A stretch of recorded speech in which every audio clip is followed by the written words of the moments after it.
Welcome back to Narrations. This is a story about waiting, not as inconvenience, but as existence.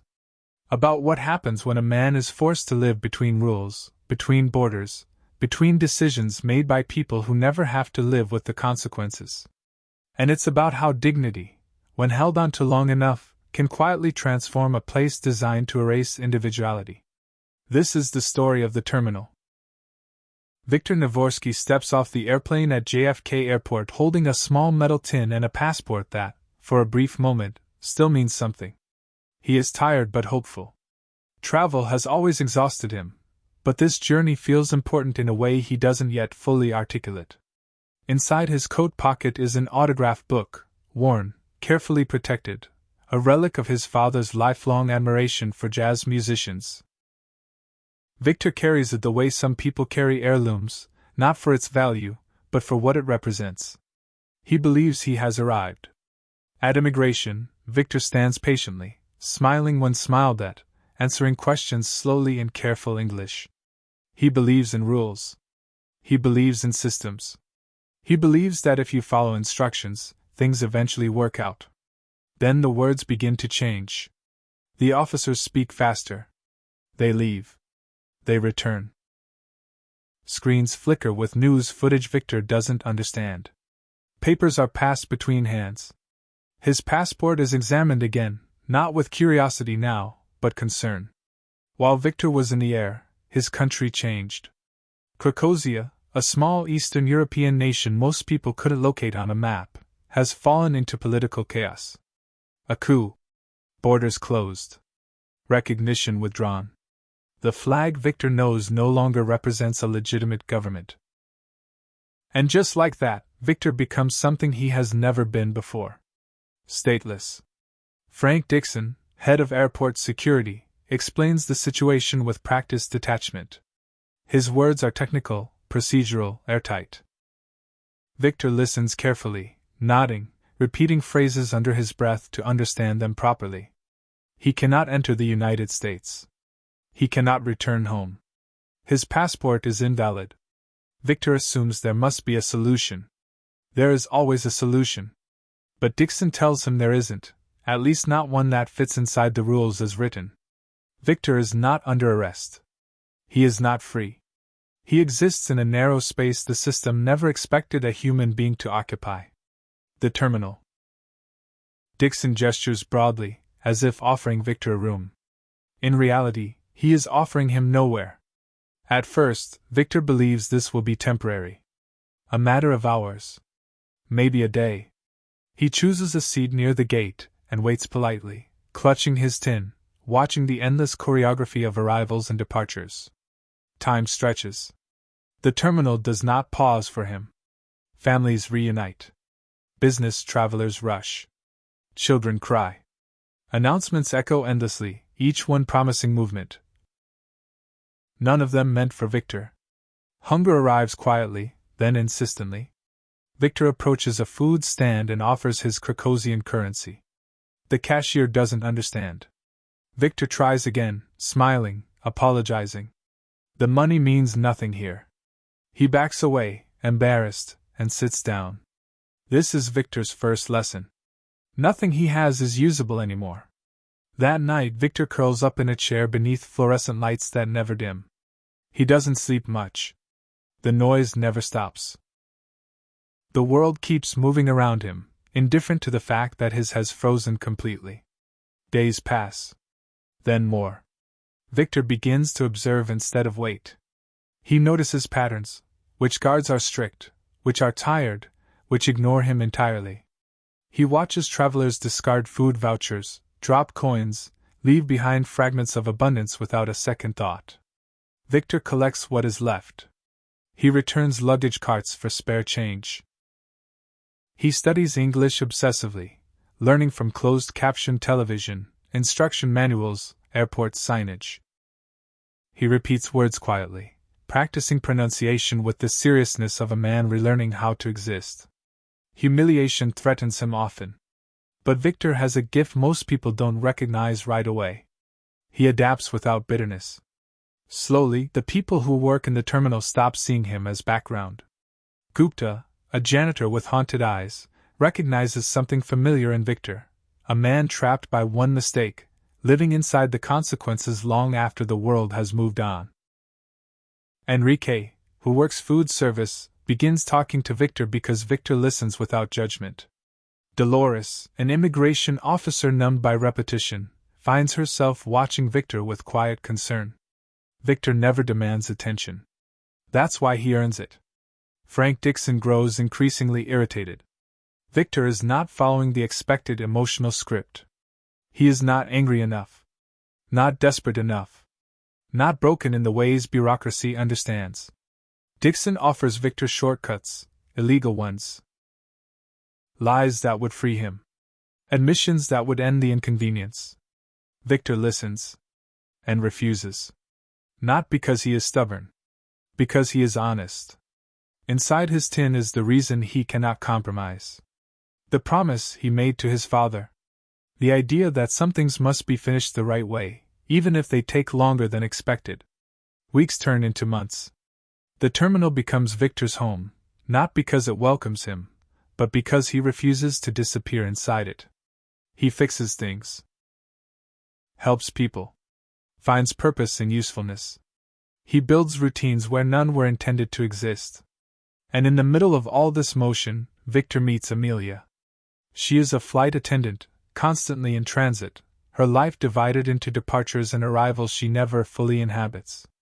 Where Viktor is stuck, Amelia is perpetually moving, never grounded long enough to confront what she avoids. Their conversations are tentative, filled with pauses and misunderstandings. Viktor's honesty disarms her. He says what he means. He doesn't perform charm or irony. He treats Amelia not as a possibility, but as a person. For Amelia, this is unsettling. For Viktor, it is natural. As time passes, Viktor realizes something quietly profound. Waiting does not have to mean wasting. And dignity does not require permission. Viktor wakes each day inside the terminal without alarm clocks or sunrise to guide him. The lights are always the same brightness. The air always hums. Time announces itself only through schedules and shifts, through the subtle change of faces behind counters. Viktor learns to recognize mornings not by light, but by the smell of coffee carts opening and the rhythm of cleaning crews moving through the halls. This place has rules, but it has no soul. So Viktor brings his own. He begins each day with purpose. He straightens his clothes carefully, washes in public restrooms with quiet dignity, and organizes his belongings as if the terminal were a modest apartment rather than a corridor of transit. These small rituals matter. They remind him that he is still a person, not a condition waiting to be resolved. The terminal staff slowly stops seeing Viktor as an anomaly. They see him as presence. Gupta watches Viktor closely at first, suspicious of optimism.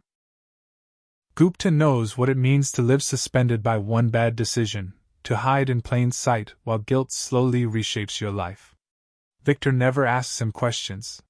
He never pressures him to explain. He simply treats Gupta as someone worth acknowledging. That alone begins to soften something long sealed shut.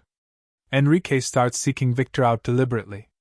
His life is tangled in fear and love, in rules that say who he can and cannot be with. Viktor listens patiently, nodding, asking simple questions that cut through Enrique's overthinking. Viktor doesn't offer advice framed as wisdom.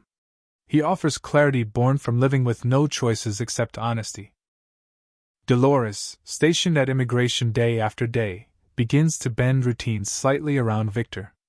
Not rules, just humanity. She smiles more when she sees him. She checks on him without needing a reason. Viktor reminds her of why she once believed her job mattered. And Frank Dixon notices all of this. What frustrates Dixon most is not Viktor's presence, but Viktor's refusal to break. Systems are designed to resolve problems by pressure, by forcing people into compliance or collapse. Viktor does either. He waits without resentment. He adapts without corruption. He follows rules without surrendering himself to them. Dixon tries again. He presents Viktor with an option, a legal loophole that requires Viktor to admit wrongdoing he didn't commit. It would be easy. A single signature. A single lie. Viktor studies the papers carefully. He understands what is being offered. And he says no. Not dramatically. Not angrily. Just no. Because Viktor understands something Dixon never learned: if you trade truth for convenience, you don't escape captivity, you redefine it. Amelia drifts closer during this time. She brings coffee. She sits longer than she needs to. She asks questions that are really confessions in disguise. Viktor never pushes. He never tries to anchor her. He doesn't ask her to choose him or stay. That's what makes him dangerous to her carefully constructed life. With Viktor, Amelia is forced to notice the cost of constant movement, how avoiding stillness means avoiding responsibility. She begins to imagine what it might feel like to stay somewhere long enough to be known. But imagining and choosing are very different things. One night, Amelia almost chooses. Almost. And Viktor, sensing the fragility of the moment, lets it be what it is, a connection that exists without ownership. He has learned that holding on too tightly breaks things. Months pass. News from Cracovia begins to shift. The political situation stabilizes slowly, painfully. Borders reopen. Recognition returns in cautious steps. Viktor hears fragments through television reports he barely understands, translated through patience and repetition. One morning, Frank Dixon calls Viktor into his office. The words are different this time. Viktor's country is recognized again. His passport is valid. He is free to leave the terminal immediately. Dixon delivers the information like a technical update, not a resolution. For him, the problem is finally solved. The file can be closed. Viktor listens quietly. And then he asks one question. Now? Dixon nods, irritated. Yes. Now. Viktor looks around the office, then back at Dixon. He is free to go. But he is not finished. Viktor returns to the terminal one last time, not as a prisoner, but as a man completing something he carried with him all along. With help from the people who became his family, Gupta, Enrique, Dolores, Viktor prepares to step outside not just legally, but meaningfully. When he finally exits the terminal, the city feels overwhelming. No ceilings. No announcements. No schedules dictating movement. Just space and noise and choice. Viktor takes a taxi to a small jazz club. Inside, the music fills the room with something his father loved deeply. Viktor approaches the musician whose autograph completes the collection. There is no ceremony. Just a signature. A smile. A promise fulfilled. Viktor stands for a moment afterward, absorbing it. Everything he endured. The waiting, the hunger, the humiliation, the patience, led to this quiet moment of completion. He does not feel triumphant. He feels whole. Back at the terminal, Frank Dixon watches Viktor's departure from a distance. For the first time, something unsettles him. Viktor didn't escape the system by breaking it. He exposed its limits by surviving inside it with grace. Viktor Navorski arrived as a man with no country. He leaves as a man who never lost himself. The terminal is a story about dignity under pressure. About how waiting can become a form of resistance, and how kindness, when practiced daily, turns limbo into meaning. It reminds us that freedom isn't just about movement, it's about holding on to who you are while the world decides where you belong. If you enjoyed listening to this story, please like the video, share it with someone who loves movies like this, and subscribe for more narrations.